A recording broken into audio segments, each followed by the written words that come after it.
சர்வதேச நீலக்கொடி சான்றிதழ பெறும் வகையில மெரினாவில் 50 ஏக்கர் பரப்பளவுல செய்யப்பட இருக்கக்கூடிய வசதிகள்லாம் என்னென்ன? நீலக்கொடி சான்றிதழ் அப்படின்னா என்ன?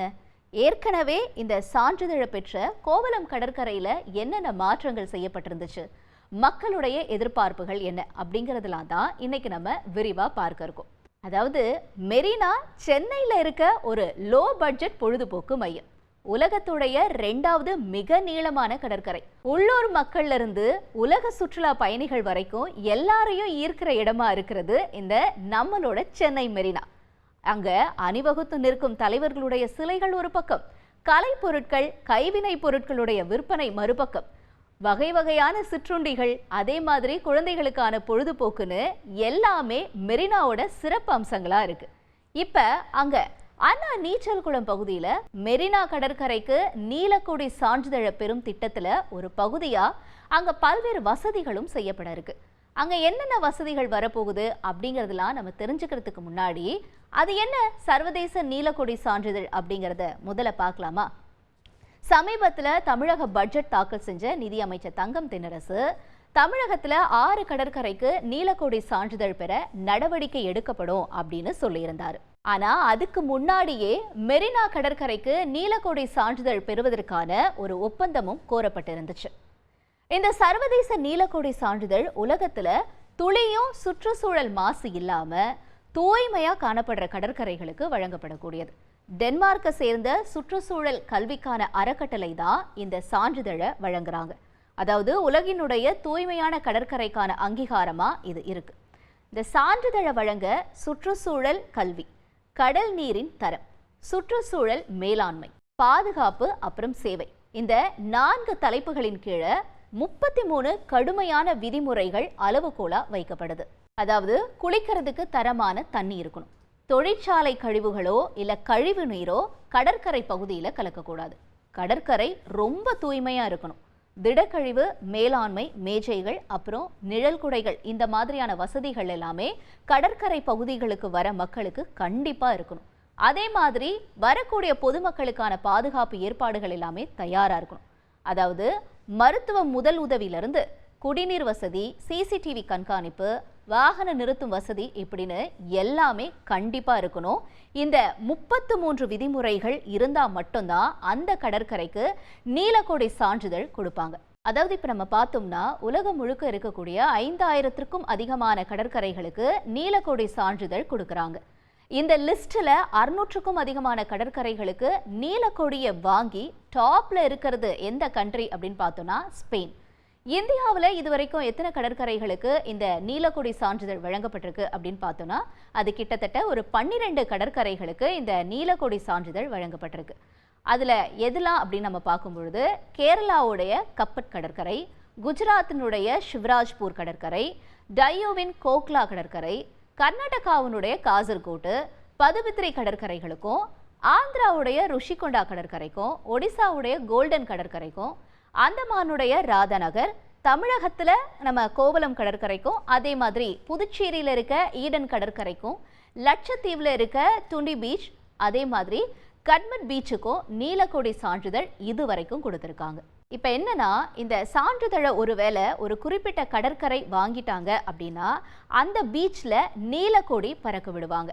இந்த நீலக்கொடி பறக்க விடுற பீச்சு சர்வதேச சுற்றுலா பயணிகளை ஈர்க்கும் அப்படிங்கிறதுனால சுற்றுலாத்துறை வளர்ச்சி அடைவதோட அந்த பகுதியில் துறை சார்ந்த பொருளாதாரமும் மேம்படும். அந்த வகையில் மெரினா கடற்கரைக்கு நீலக்கொடி சான்றிதழை பெறதுக்கான நடவடிக்கை தான் இப்போ எடுத்துட்டு வராங்க. மெரினாவில் கிட்டத்தட்ட 250 ஏக்கர் பரப்பளவில் அண்ணா நீச்சல் குளம் பகுதியில் தான் 50 ஏக்கர் நிலப்பரப்பை இதுக்காக மாநகராட்சி தேர்வு செஞ்சிருக்கு. அங்க கடற்கரை சுத்தமாக்கப்பட்டும் வருதுன்னு மாநகராட்சி ஆணையர் குமரகுருபரன் ஏற்கனவே சொல்லியிருக்காரு. அண்ணா நீச்சல் குளம் பகுதியில தான் என்ட்ரி பாயிண்ட் அமையணும். மே மாதம் கடைசியில இந்த பணிகள் எல்லாமே முடியும்னு அவர் சொல்லியிருக்கார். இப்ப 360 டிகிரியில கண்காணிப்பு கேமரா வசதியும் அங்க செய்யப்பட இருக்கா, திறந்தவெளி ஜிம் வசதி செய்யப்பட இருக்கு, நிழல் குடைகள் அமைக்கப்பட இருக்கு, மருத்துவ முதலுதவி வசதியிலிருந்து குடிநீர் வசதி, வாகனம் நிறுத்தும் வசதி, கழிப்பறை வசதி, குளியலறை வசதின்னு இப்படி பல்வேறு வசதிகள் செய்யப்பட இருக்கு. ஏற்கனவே தமிழகத்துல கோவளம் கடற்கரையில நீலக்கொடி சான்றிதழ் பெற்ற 400 மீட்டர் நீள பகுதி இருக்கு. இப்ப இதற்கிடையில உயர்நீதிமன்ற உத்தரவுப்படி தள்ளுவண்டி கடைகளை முறைப்படுத்தணும் அப்படின்னும், அதே நேரத்துல மெரினா கடற்கரை முழுவதையும் நல்லா அழகா மாத்தணும் அப்படின்னும் சமூக ஆர்வலர்கள் ஒரு பக்கம் கோரிக்கை வைக்கிறாங்க. மெரினா கடற்கரையை 5 பகுதியா பிரிச்சு ஒவ்வொரு பகுதியா சீரமைப்பு செய்யப்படும்னு அதிகாரிகள் வட்டத்துல ஏற்கனவே சொல்லப்பட்டுட்டு வருது. அதாவது மெட்ரோ ரயில் பணிகள் முடிஞ்சதுக்கு அப்புறமா லைட் ஹவுஸ் பகுதி சீரமைப்புக்கு எடுத்துக்கொள்ளப்படும்னு சொல்லியிருக்காங்க. இன்னொரு பக்கம் மெரினா கடற்கரையில ரோப் கார் சேவையும் செயல்படுத்த மாநகராட்சி திட்டமிட்டிருக்காங்க. மெரினா கடற்கரைக்கு நீலக்கொடி தர சான்றிதழ் வாங்குறது ஒரு சிறப்பான விஷயம்தான். ஆனா அதே நேரத்துல மெரினா கடற்கரையை இன்னும் தூய்மையா பராமரிக்கணும், அதே மாதிரி அதற்கு மக்களும் ஒத்துழைப்பு கொடுக்கணும்னு இன்னொரு கோரிக்கையும் எழுந்துட்டு வருது. பார்ப்போம், சென்னை மெரினா கடற்கரைக்கு இந்த நீலக்கொடி சான்றிதழ் எப்போ நமக்கு கொடுக்குறாங்க, இன்னும் எவ்வளோ அழகா மாற இருக்கு அப்படிங்கிறதெல்லாம் பொறுத்திருந்து பார்க்கலாம்.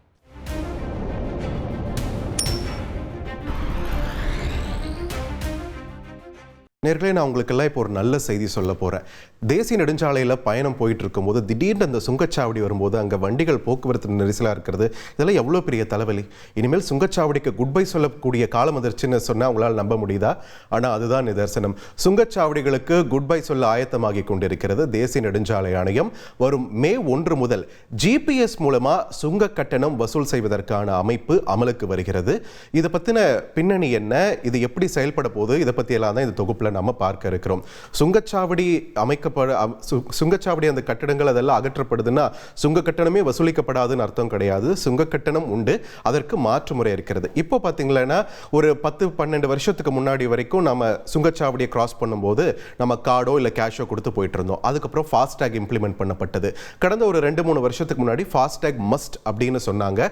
ஸோ எல்லாருமே ஃபாஸ்டேக்கு மாறி இப்போதைய சூழலில் அந்த ஸ்டிக்கர், ஃபாஸ்டேக் ஸ்டிக்கர் இருக்கு இல்லையா, அது மூலயமா நம்ம வந்து தேசிய நெடுஞ்சாலையில் கடந்து போயிட்டு இருக்கோம். இப்போ என்ன ஆக போகுது அப்படின்ட்டு பார்த்தீங்கன்னா, இந்த ஜிபிஎஸ் சுங்க வசூல் இது அமலுக்கு வர இருக்கிறது. இது மூலமா என்ன பண்ண போறாங்கன்னு பார்த்தீங்கன்னா, ஒவ்வொரு வண்டியிலுமே ஆன்போர்ட் யூனிட் ஓபியூ அப்படின்ற ஒரு விஷயத்தை வந்து இணைக்க போறாங்க. இந்த வண்டியில் அது இருக்கிறதுனால என்ன ஆகுதுன்னு பார்த்தீங்கன்னா, நெடுஞ்சாலையில் உங்க வண்டி பயணம் செய்யும் போது மேலே GNSS செயற்கைக்கோள் அமைப்பு ஒன்றையும் இங்க இஸ்ரோ மூலமா அரசாங்கம் ஆல்ரெடி ஏற்படுத்திக்கிட்டு இருக்கு. ஏற்கனவே இந்த திட்டத்தின் கீழ் பல்வேறு செயற்கைக்கோள் விண்ணில் செலுத்தப்பட்டு ஆகிவிட்டது, அங்கே நிலைநிறுத்தப்பட்டிருக்கிறது.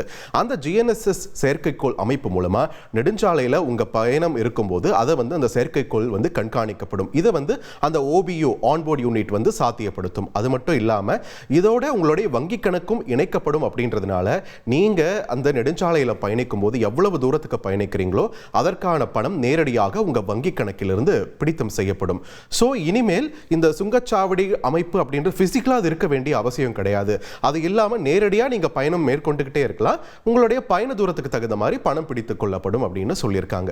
ஸோ அடுத்து இந்த ஜிபிஎஸ் சுங்க வசூலில் என்ன பலன்கள் இருக்கு அப்படின்ட்டு பார்த்தீங்கன்னா, சுலபமான பயணம், காத்திருக்க வேண்டிய அவசியம் கிடையாது. இந்த சுங்கச்சாவடியில் திடீர்னு டிராஃபிக் ஏற்படும், இல்லை வேற ஏதாவது தொழில்நுட்ப கோளாறுன்றதுனால காத்திருக்க வேண்டிய அவசியம் இனிமேல் கிடையாது. அதே மாதிரி குறையும் செலவீனம். எப்படி குறையுதுன்னு பார்த்தீங்கன்னா, நீங்கள் ஒரு 90 கிலோமீட்டர் பயணம் பண்ணுறீங்கன்னு வச்சுக்கோங்களேன். இப்போ முன்ன இருந்த சிஸ்டமில் பார்த்தீங்கன்னா, நீங்கள் ஆரம்பித்த இடத்துல இருந்து ஒரு டோல்கேட் தாண்டி கிராஸ் பண்ணிட்டு மறுபடியும் அடுத்த டோல்கேட் நீங்க கிராஸ் பண்ணும்போது 2 டோல்கேட்டுக்கும் நீங்க பணம் செலுத்த வேண்டியதா இருக்கும்.